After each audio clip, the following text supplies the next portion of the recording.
Dear students, today accountancy and tally class లో మీకు యంత్రం ఖాతా గురించి చెప్తాను ఇప్పుడు. అయితే ఇదేంటంటే డిబిఎం మోడల్ అంటే తగ్గుతున్న నిల్వల పద్ధతి. దీన్ని ఇంగ్లీష్ లో డిమినిషింగ్ బ్యాలెన్స్ మెథడ్ అని పిలుస్తారని చెప్పాను మీకు. ఇంతకుముందు మీకు దీని మీద 2-3 సంవత్సరాలు మనం చేసుకున్నాం. అయితే ఇక్కడ ఈ మోడల్ ఏంటంటే అమ్మకం. ఒక సంస్థ వారు ఒక యంత్రాన్ని కొనుగోలు చేసినాక అది ఒక 4-5 సంవత్సరాలు పనిచేసిన తర్వాత ఆ యంత్రం ఒకవేళ రిపేర్ పెట్టినా లేకపోతే పెట్టుబడి ఎక్కువ పెట్టించినా లేకపోతే ఇక పని చేయకుండా పోయినా వాళ్ళు ఏం చేస్తారంటే ఆ యంత్రాన్ని ఆయన కాడికి అమ్మేసుకుంటారు అనమాట అండి. ఆ సంస్థ వాళ్ళు ఎవరికైనా కావాల్సి ఉంటే అది అమ్మేస్తాం జరుగుతుంది అనమాట అండి. అలాగే అమ్మేయటం వలన ఆ యంత్రం ఎంత విలువ కలిగిన లాభము చూపించిందా లేకపోతే నష్టం చూపించిందా అనేది ఈ మోడల్లో మనం చేయాల్సి ఉన్నది అనమాట అండి.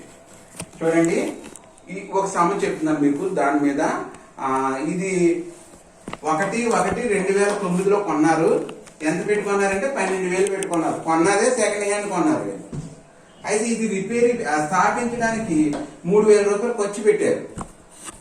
మొత్తం టోటల్ చేస్తామా 12,000 3,000 కలిపితే 15,000 రూపాయలు విలువ గల యంత్రాన్ని సంస్థలో ప్రవేశపెట్టారనమాట. ఈ యంత్రం మీద మనం తరుగుదల కట్టాలి. ఎప్పటి వరకు కట్టాలి అంటే వీళ్ళు ఏం చేశారు చూడండి, మీకు క్వశ్చన్ లో ఉంటుంది 30/6/2012 2009లో కొన్నారండి. 2012 వరకు దాన్ని ఉపయోగించుకుని 36 నెల అంటే హాఫ్ ఇయర్లీ వస్తుంది అనమాట అండి.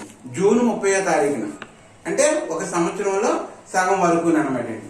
అంచేత ఆ డేట్కి మనకి అమ్మేశారు. వీళ్ళు ఎంతకు అమ్మేశారు అంటున్నాడు, 10,000కి అమ్మేశారంట. ఇది కొన్నది ఎంత అండి, 15,000 పెట్టి కొన్నారు. ఎప్పుడు కొన్నారు, 2009లో కొన్నారు. 2012లో 30వ తారీఖు 6వ నెలలో దీన్ని ఏం చేశారండి, అమ్మేశారు. 10,000కి అమ్మేశారు. అయితే ఇలాగ అమ్మకం చేయడం వలన లాభం వచ్చిందా నష్టం వచ్చిందా అది కనుక్కోవాలి. తర్వాత ఈ యంత్రం ఖాతా కూడా వాళ్ళకి వేసి చూపించాలంటున్నాడు.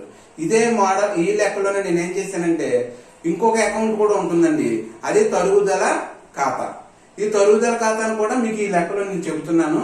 ఆ మిగతా ఒక్కొక్కసారి తరుగుదల ఖాతా కూడా అడగొచ్చు ఎగ్జామినేషన్ లో. అంచేత జాగ్రత్తగా వినండి. ఈ మోడల్ మనం ఎప్పుడు చేసుకున్నట్టుగానే 1/1/2009లో 12,000 యంత్రం పెట్టుకున్నారు. 12,000 పెట్టుకున్నారు. దాన్ని 3,000 ఖర్చు పెట్టారు, స్థాపన ఖర్చులు. అంచేత ఇది 15,000 టోటల్ దాని ఖర్చు. అయితే 31/12/2009లో తరుగుదల ఖాతా మనం తరుగుదల లెక్కించాలి కదమ్మా. చూడండి ఎంత శాతం ఇచ్చాడు, ఇక్కడ 15% ఇచ్చాడు. ప్రతి సంవత్సరం 15% కట్టాలండి. 15,000 ఇంటూ 15/100. అయితే ఇక్కడ ఈ 2 సున్నాలు కొట్టుకొచ్చి 150 మిగిలిందండి. ఈ 150 ఇంటూ 15 మనం మల్టిప్లికేషన్ చేస్తే అంటే గుణిస్తే 22/50 అంటే 2,250 రూపాయలు ఆన్సర్ వస్తుందండి. ఇది తరుగుదల. ఇప్పుడు 2009లో తర్వాత ఈ 15,000 నుంచి 2,250 రూపాయలు తీసేస్తే 12,750 రూపాయలు మిగులుతుందండి. ఇది తేల్చిన నిల్వ 2009లో. 2010 వచ్చేప్పటికి ఈ 12,750 రూపాయలు ఏమవుతుందంటే సెకండ్ నిల్వ అవుతుంది సెకండ్ ఇయర్ కి. అప్పుడు సెకండ్ ఇయర్ మీద మనం తరుగుదల కట్టాలి. చూడండి 31/12/2010. ఇది మీకు బోర్డు సరిగా అక్షరాలు కనకపడకపోయినా నష్టం లేదు. ఎందుకంటే నేను లెక్క చేసి మీకు నోట్స్ పెట్టాను. దాన్ని మీరు జూమ్ చేసి జాగ్రత్తగా మీరు నోట్స్ తయారు చేసుకోండి. ఇది వినండి, ఓకేనమ్మా. రైట్. సెకండ్ ఇయర్ చూడండి తరుగుదల కట్టాలి మనం. ఇది డిమినిషింగ్ బ్యాలెన్స్ మెథడ్ అంటే తగ్గుతున్న విలువల పద్ధతి కనుక 12,750 ఇంటూ 15/100 వేసుకోండి. ఈక్వేషన్ చూడండి ఇక్కడ.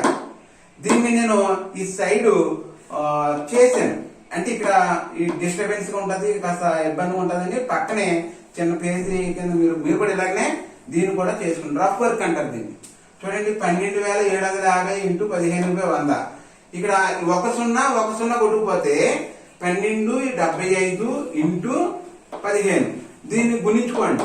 గుణిస్తే మనకి ఎంత వస్తుందంటే 19,125 డివైడెడ్ బై 10. 10లో ఒక సున్నా ఉంది కనుక ఆ కుడి పక్క నుంచి ఒక స్థానం తర్వాత మనం డెసిమల్ పెట్టుకుంటే ఒక చుక్క పెడితే ఈ అమౌంట్ అవుతుందండి. కింద 10 ఉంది కనమ్మా, 10 ఉంది కనుక దీంతో దీన్ని భాగిస్తే ఎలాగా మీకు సులువుగా చెప్తున్నాను. ఒక 0 ఉంది కనుక కుడి పక్క నుంచి ఇది 19,125. 5 తర్వాత మీరు ఒక సుక్క పెట్టారనుకోండి, ఇది గుణించుకున్నట్టే, భాగించుకున్నట్టే. అప్పుడు 19, 12.5 వచ్చింది. పాయింట్ తర్వాత 5 ఉంది కనుక ఈ రెండుని 3 చేసేసుకుంది కనుక 19, 13. ఆన్సర్ ఎంతండి? 1913 రూపాయలు తరుగుదల సెకండ్ ఇయర్. చాలా ఈజీగా ఉంటుందండి. ఓకే, ఇప్పుడు 12,750లో నుంచి 19, 13 తీసేయండి 10,837 రూపాయలు ఉంటుంది. ఈ 10,837 రూపాయలు తేల్చి నిల్వగా రాసుకుని ఇక్కడ డేట్ ఇదే వేసుకోవాలి. మీకు ఇది 2 వీడియోలు పెట్టాలి కనుక నేను ఏం చేశానంటే ముందుగా దీన్ని చేసేసాను. దీన్ని మీకు ఎక్స్ప్లెయిన్ చేస్తున్నాను అదే విధానం. అమ్మా 10,837 రూపాయలు తెచ్చిన నిల్వ అవుతుందండి 2011కి, 2009, 2010, 2011 తెచ్చిన నిల్వ 10,837. మళ్ళా ఈ సంవత్సరం కూడా తరుగుదల కట్టాలి. చూడండి 31, 12, 2011 బై తరుగుదల ఖాతా ఈక్వేషన్ వేసుకోవాలి. 10,837 ఇంటూ 15%. అంచేత తగ్గుతున్న నిల్వల పద్ధతి కనుక దీని మీద కట్టాలి. 15/100. ఇక్కడ సున్నాలే లేవు. ఇక్కడేమో 750 ఒక 0 కొట్టుకుపోయింది. ఇక్కడ అసలు సున్నాలే లేవు. అయితే మనకు నష్టమేమి లేదు. మీరు ఏం చేస్తారంటే ఈ 10,837 ఇంటూ 15/100 సైడ్ వేసుకున్నాను. రఫ్ వర్క్ వేసుకోండి, చిన్న వర్క్ చేసుకోండి. 15 పెట్టి గుణించండి, దీన్ని మల్టిప్లికేషన్ చేయండి. అప్పుడు చేస్తే ఇక్కడ ఆన్సర్ ఎంత వస్తుందంటే అమ్మా 1,62,555 వచ్చిందండి. అయితే ఇక్కడ డివైడెడ్ బై 100 ఉంది కదా, 1 కింద వేసుకోండి. ఇందాక ఇక్కడ ఒక 0 ఉంటే ఏం చేసినా తప్పుడు చేయకు. ఈ ఒక 0 తర్వాత ఏమవుతుందండి, డెసిమల్ పెట్టాం కదా. ఇప్పుడు ఇక్కడ 2 0లు ఉన్నాయి కిందన. అంచేత 2 స్థానాల తర్వాత చుక్క పెట్టాలి. ఓకేనా రైట్. 2 5 తర్వాత చుక్క పెట్టాం. ఇప్పుడు ఆన్సర్ ఏమవుతుంది చూడండి, ఇక్కడ 1,625 రూపాయల 55 పైసలు వస్తుంది. ఇక్కడ డెసిమల్ తర్వాత 5 ఉంది గనక ఈ 5 కదండి, ఈ 5 ఉంది గనక ఈ 5ని 6 చేసాం. ఓకేనా, అండర్స్టాండ్ అయిందండి రైట్. 1626 ఇక్కడికి వచ్చినడికి ఈ 5 1 కలిపితే 6 అయింది. 1 ఎందుకు కలిపాం, పాయింట్ తర్వాత 5 ఉంది కనుక. ఓకేనండి, 2-3 సార్లు చేయండి, మీరు చేస్తే మీకు అర్థమవుతుంది. 10,837 లో నుంచి 1626 తీసేయండి. తీసేస్తేమా 9,211 వస్తుంది ఆన్సర్. ఇది తేల్చిన నిల్వ. దీన్ని మళ్ళా మరుసటి సంవత్సరం అంటే 2011 ఇది 2012 తెచ్చిన నిల్వ అవుతుంది. ఈ 9,211 రూపాయలు. ఓకేనా రైట్. 9,211 రూపాయలు వేసాం. అయితే ఈ సంవత్సరంలోనే కదా అమ్మేసిన వాడు. డేట్ 30/12/2012 36 నెల. తరుగుదల మామూలు కడదాం. ఈ సంవత్సరానికి తరుగుదల కడదాం. ఆ సంవత్సరం కాదు ఇది. ఎంచేత 6/12 వేసుకున్నాం. చూడండి ఇక్కడ ఈక్వేషన్ వేసాను. 9,211 ఇంటూ 15/100 ఇంటూ 6/12 అండి. 6/12 ఎందుకు వేసా, ఆఫర్లీ ఉంది కనుక. ఇది జూన్లో 30వ తారీఖున అమ్మేశాడు వాడు. అంటే 6 నెలలే ఉన్నాయి వీడి దగ్గర. అందుచేత ఈ విధంగా 6/12 వేసుకుంది. దీన్ని ఇటు సైడ్ మనం మీకు రఫ్ వర్క్ చేసాను, చేస్తా చూడండి, నేను చెప్తాను. 9,211 ఇంటూ 15/100 ఇంటూ 6/12. ఈ 6 ఈ 12లో 2 సార్లు పోతుంది. అంటే 6, 12 కొట్టేసుకుని 2 వేసుకున్నాం. ఇక్కడ 6, 12లో 2 సార్లు పోతుంది. 2 వేసాం, బాగానే ఉంది. ఇప్పుడు ఏం చేస్తారంటే ఇక్కడ పైన ఇంకేమున్నాయి, 9,211 ఇంటూ 15 ఉంది. దీని తర్వాత ఇంకేం లేనట్టు ఇక్కడ 1 ఉంటుంది. 1 మామూలు అండి. ఇప్పుడు ఈ 9,211ని 15 పెట్టి గుణించండి. ఇదిగో గుణిస్తే ఎంత వచ్చిందంటే 1,38,165 అది వస్తుందండి. ఇక్కడ 2 ఉంది కనుక ఇక్కడ 100 ఉంది. ఇవి కూడా గుణించుకుంటాయి. 100 × 2 కనుక డివైడెడ్ బై 200 అండి. ఇప్పుడు దీన్ని 200 పెట్టి భాగించండి. భాగిస్తే ఏమవుతుందంటే మీకు ఆన్సర్ దీన్ని 2 భాగాలు చేయండి, 2 పెట్టి గుణించండి. గుణిస్తే ఏమవుతుందంటే 69,012 వచ్చింది. 12 అయితే ఇక్కడ 2 సున్నాలు ఉన్నాయి కదండి. ఈ 2 సున్నాలు పక్కనే మనం డిసిమల్ పెట్టుకుంటే 690 అవుతుంది. 690.12. ఇక్కడ 82 అమ్మా, సారీ ఇది 82 అండి, నాకు సరిగా కనిపించలా. 82 అప్పుడు పాయింట్ తర్వాత 8 ఉంది కనుక మీరు ఏం చేస్తారు, ఇక్కడ ఈ సున్నాని 1 చేసుకోండి. అప్పుడు 691 సుమారుగా ఇదిగోండి తరుగుదల. మీకు లెక్క పెట్టాను అంటాను చూసారా, అందులో వాడు ఏం చేశాడంటే ఇది 90 కింద చూపించాడు వాడు.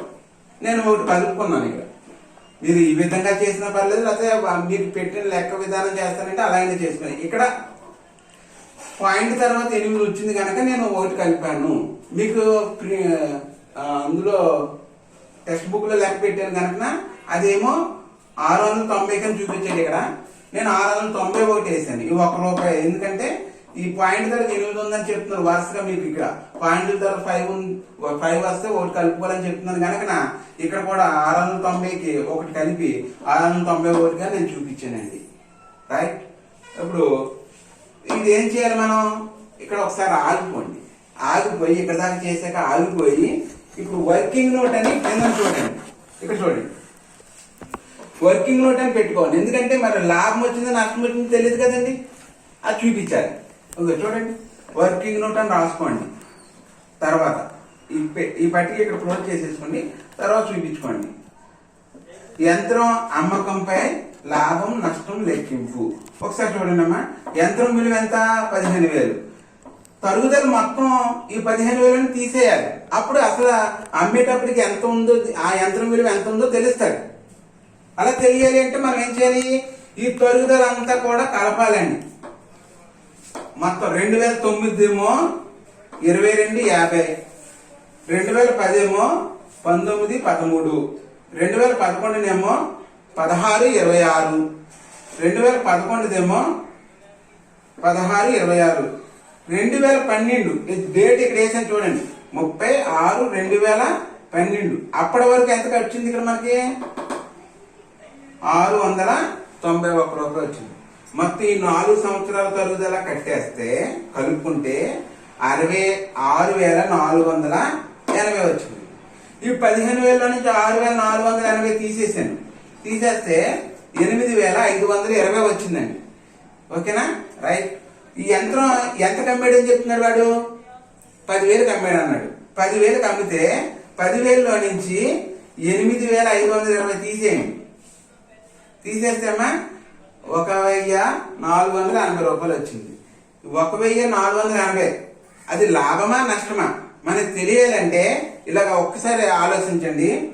8,520 విలువ చేసే యంత్రాన్ని ఎంత కమ్మాడండి? ఎక్కువ కమ్మాడా తక్కువ కమ్మాడా? ఎక్కువ కమ్మాడు. అంటే 10,000 కమ్మాడు. ₹8,520 తక్కువది అమౌంట్. 8,520 విలువ చేసేది 10,000 కమ్మాడు. అంటే లాభం వచ్చింది అనమాట. ఎంత వచ్చింది లాభం? ₹1,480.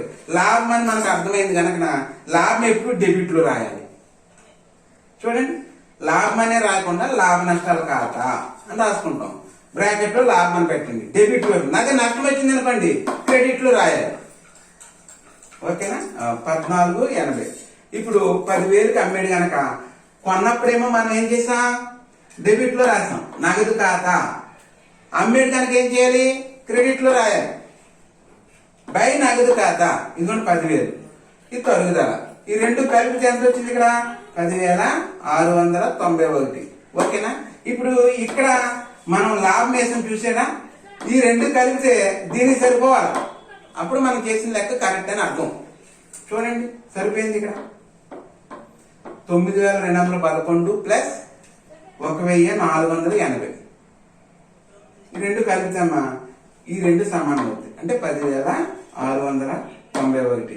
ఇది 1కి 2-3 సార్లు మీరు ఆడియో వినండి, ఈ వీడియో చూస్తా వినండి, మీకు ఆ విధంగా లెక్క అర్థం అవుతుంది. దీనికి ఇంకొక వీడియో నేను మళ్ళా మీకు పెడతాను. రెండోది అదేంటంటే ఇప్పుడు యంత్రం ఖాతా చూపించాను కదా, రెండో ఖాతా ఏంటంటే తరుగుదల ఖాతా, అది కూడా ఉంటుంది. ఇప్పుడు ఈ లెక్కలన్నీ నేను చెప్పేస్తాను. రెండో వీడియో కూడా చూడండి.